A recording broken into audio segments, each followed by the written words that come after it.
दोस्तों नमस्ते, प्रणाम, हर हर महादेव। स्वागत है आप सभी का हमारे लाइव में, हमारे यूट्यूब चैनल में।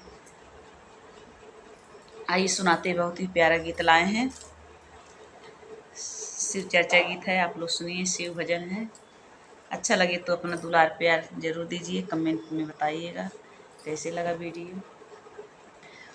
कहवा से लईबा भांग धतूरा, कहवा से लईबा जलवा, अरे कहवा से लईबा ना झुन झुनवा लगल कंवरिया हो कि कहवा से लईबा ना।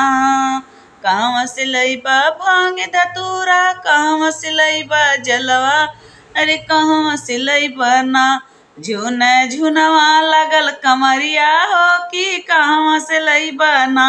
झुन झुनवा लगल कंवरिया हो कि कहवा से लईबा ना।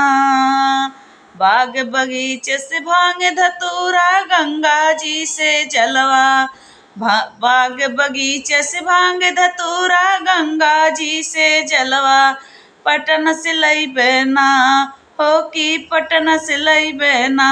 झुन झुनवा लगल कमरिया हो कि पटन से लईबे ना। झुन झुनवा लगल कंवरिया हो कि पटन से लईबे ना।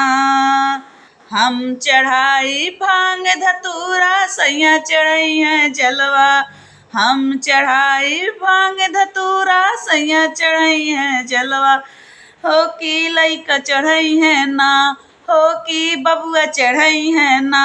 झुन झुनवा लगल कमरिया हो कि बबुआ चढ़ई है ना।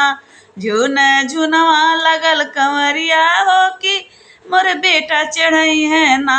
झुन झुनवा लगल कंवरिया हो कि ललना चढ़ई है ना।